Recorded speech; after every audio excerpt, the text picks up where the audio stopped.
Igbo man has ruled Nigeria since 1970. We stand a chance if we forget about Biafra, Jogbokwe.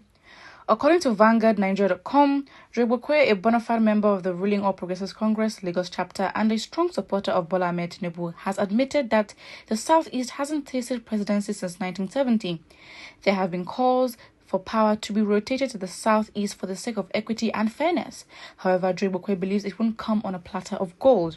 He believes that the Igbos need to address the certain issue to stand the chance of getting into the corridors of power. According to him, an Igbo man can't become the president of the Federal Republic of Nigeria with the votes from Southeast alone. While admitting that no Igbo man has been president of Nigeria since 1970, Jogbokwe maintained that no Igbo man can be president of Nigeria with Igbo votes only.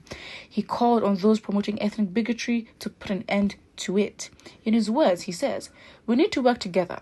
Politics is a numbers game. You can't put yourself in a tight spot and expect people to come pleading for you. Everything must be earned by the labor of love. In the past 5 years, we have witnessed hate speech, primal sentiments, racial intolerance, and ethnic obsession nearly every day. We must cease mistreating other Nigerians, the killing in the Southeast, burning people's homes, butchering our family members, attacking security personnel and security formations, wrecking the Southeast economy, kidnapping people, and stealing in the name of Biafra agitation." First of all, with all due respect, this man can never be taken seriously, especially by Igbo people. I mean, when he talks, is that reaction when somebody starts to speak? Imagine someone starts speaking and everybody in the room just walks out. It is the same reaction that Igbos would literally have to this man, because at this point, I think there are comments. When was it? I think it had to do with the NSAS protest on Twitter. People were literally saying, "My guy, you are not Igbo." People were literally changing his name. At the end of the day, he has proven so many times that he's not with his people. He is what you would call, what is the word? A token. Let me actually search up the word token and actually give a proper definition, because I think saying it off my head would not... done for the sake of appearance or a symbolic gesture. Basically, when it's a thing with tokenism, if you take like race relations, for example, and with white people and black people and their relations, right, whereby you'd have a black person speaking against black people and is working with white, because let's say because this black person has gone into a white space and now working with white people, and so wants to associate with them and wants to attach itself to whiteness, would then try to speak against his own people in a bid to look good to whoever he's working for, the white people. Basically, it's the same thing in this case, where you're working with your oppressors that fight against your own people. That is what you are, and in that way you will never ever be trusted. Even though you're trying to say the truth, and maybe there's some truth what you're saying, no one will believe you. And I think in this regard, it's like, you're mentioning real problems, yes, but you are turning all the blame and all and the source of all these problems to just the Igbos only, which does not make sense, because there is enough blame to go around. Blame is not the situation. It's not the way to solve this problem. And the thing is, just to show how divided the country is, he made a point saying, you know what, if you want to win, you cannot win by having votes from your side only, from your region only, which makes sense, because why power has been in the north is because they have the numbers, not necessarily because there is a sense of unity and Nigerians have agreed that this person is our president, because it's a game of numbers. Whoever has the highest numbers win. And I think maybe it is a call for us to actually change the constitution in a way whereby, again, we don't have to follow because we're colonized and democracy, okay, maybe it may seem the politically correct way, or because it's the way that most people choose and the approach of most people. However, if this poses a problem where the numbers are the only determining factors who become president, then it is a very big problem, because now we associate those numbers with identity. And where are these numbers coming from? It comes from one region only. Of course, we will have issues with power and thinking that it is unfair. So maybe it calls for us to actually change the parameters and the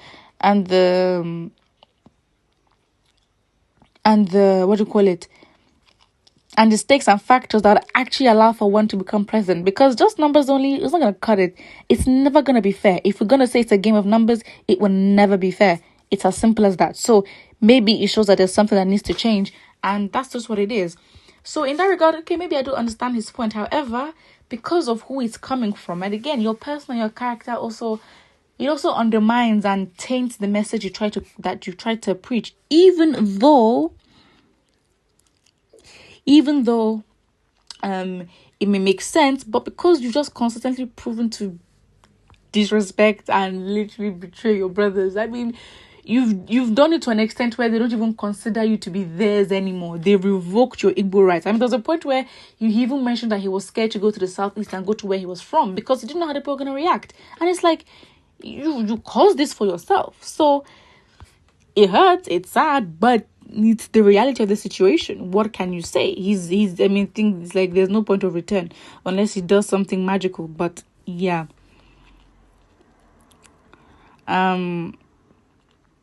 But this is the truth. We can't get close to the presidency no matter how much we try. If other tribes and regions don't see us as brothers, that could be trusted because of our self-destroying, bitter, hateful actions and speeches. In fact, at the core of it all, as much as yes, our mindset and our selfishness has a role to play, and in everyone seeking for their own self-interest and gain, we understand that. However, at the core of this situation, it is a numbers game. As much as if you want to admit it, just swallow your pride and admit. I mean, everyone knows that it is a numbers game, and whoever has most numbers, again, majority carries the vote. It's not democracy that we all try to practice.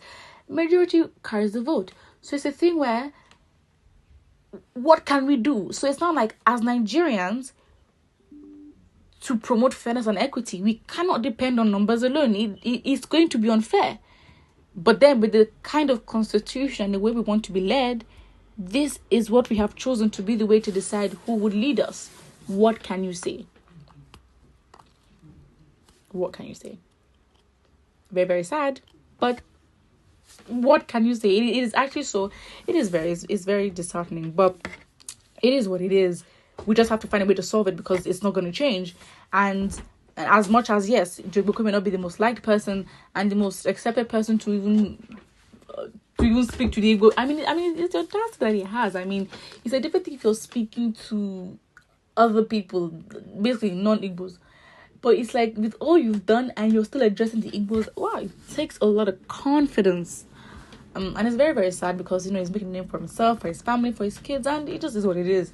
It's like, if Igbos were to achieve something great, whatever it is, if it's a Biafra or even the presidency, I mean, Jogboko will not have a right to even try and enjoy or celebrate and identify with the Igbos. I mean, they'll probably let him and be like, you know what, it's fine. But like, in his own conscience, it feel very bad because it's like, you betrayed your people. And for what? It is what it is.